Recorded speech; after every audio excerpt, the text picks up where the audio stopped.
So, ladies and gentlemen, you are welcome to my YouTube channel. Today, we are going to look at the preparation of alkenes. So, generally, we have different method of obtaining or getting alkenes from the lab. So, if you want to get alkenes from the lab, there are different ways that you can do that. And number one, you can get alkenes from or by dehydration of alcohols. You can also get it through halogenation of alkyl halides. You can also obtain it by dehydrogenation of vicinal dihalide. You can also get it from alkynes. So let's start with the preparation of the alkene. So let's look at the dehydration of alcohols. Of course, this is alcohol. So whenever you want to get the alkenes from the alcohol, you need a dehydrating agent. And when we say dehydrating agent, it means that it's a compound or a chemical compound that can remove water molecules from a particular compound. And of course, in the dehydration of alcohols, you need this dehydrating agent, which is concentrated H2SO4, and you also need heat. So this is heat. So it means that in the preparation of alkene from alcohol, you need concentrated H2SO4 as a dehydrating agent and also heat. So this is the alcohol. So in this step, this OH group will be removed and one hydrogen also from here will be removed. And at the end, we are going to generate an alkenes with a double bond with the evolution or with the removal of water molecule. So this is actually dehydration reaction from alcohols. So you can remove water molecule from alcohols to generate alkenes. And then the second one is dehydrohalogenation of haloalkanes. So we said haloalkanes, it means that when you have halogens and then alkyl group. So in this case, you need also a reflux, which is you need a reagent, which is NaOH disodium hydroxide slash ethanol. So sodium hydroxide can also be replaced by potassium hydroxide. So it means that if you use potassium hydroxide or sodium hydroxide or ethanol, there is the hydrohalogenation will take place. That is removal of hydrogen halides. So therefore here X will be removed and then one also hydrogen from here will be removed. And at the end, we are going to generate HX, that is hydrogen halide, then plus the alkenes, that is the corresponding alkenes.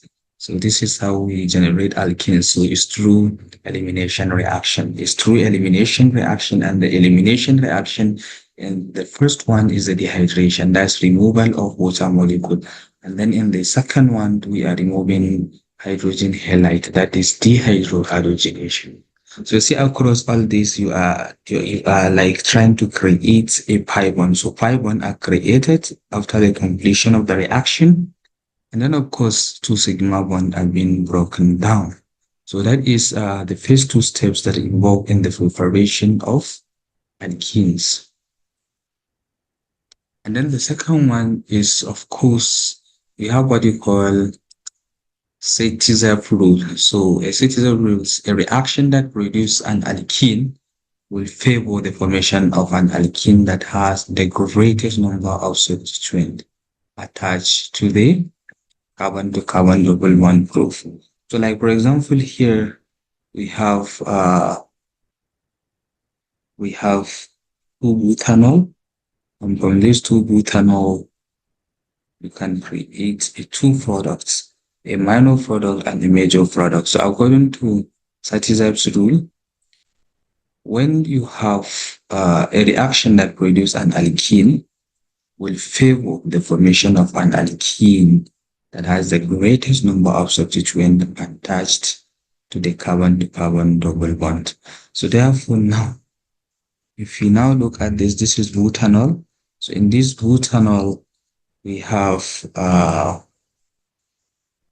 we have two OH group attached to carbon.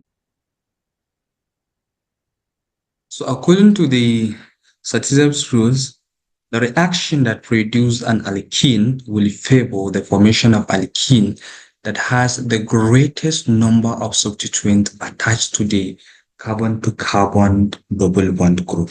So it means that if you have, or if there is a possibility of producing more than one product during the dehydration of alcohols or the hydrohalogenation of haloalkanes, so the reaction will always favor the reactions, or will always favor the product that has the greatest number of substituents attached to the carbon double bond group. So like for example, here we have 2-butanol, and of course during the dehydration in the presence of concentrated acid and heat, then we generate one molecule of butene, and of course in the second one we have two molecules of butene. So you can see clearly the one here with the greatest number of substituent, because the number of substituent here is at 2, and of course here the number of substituent is at carbon 2. So therefore, at carbon 1. So therefore, based on this, the major product is 2-butene, because the highest, or the one with the highest or the greatest number of substituent is butene. So this one is the most stable and the required, and the more favored product. And so also is applied in the case of dehydrohalogenation of haloalkanes. And you can see that here we have 2-bromobutane.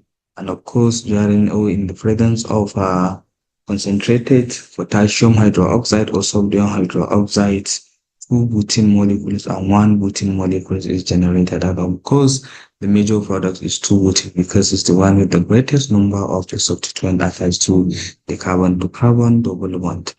And then the next thing is through the dehydrohalogenation of vicinal dihalides.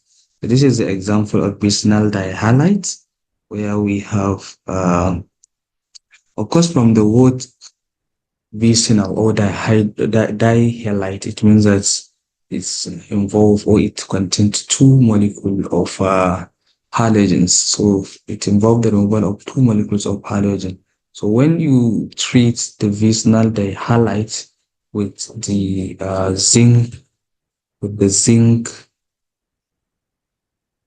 zinc dust, using ethyl alcohol, that is ethanol, as a solvent, then there is the result in dehydrohalogenation can lead to the formation of alkene. So using zinc dust and of course ethyl alcohol or ethanol in general as a solvent, then there would be a generation of the alkenes. So this is the third method of producing or preparation of alkenes in the lab. And then the next one is the generation of the alkenes from alkynes, and this is happened through the hydrogenation. So alkynes can be hydrogenated by using raining nickel or finely divided platinum or palladium to give alkenes. So in the presence of nickel, platinum, or palladium, alkynes can generate alkenes through hydrogenation reaction, that is addition of hydrogen. So ladies and gentlemen, this is actually the end of the preparation of alkenes. And if this is the first time you are coming to my YouTube channel, please subscribe.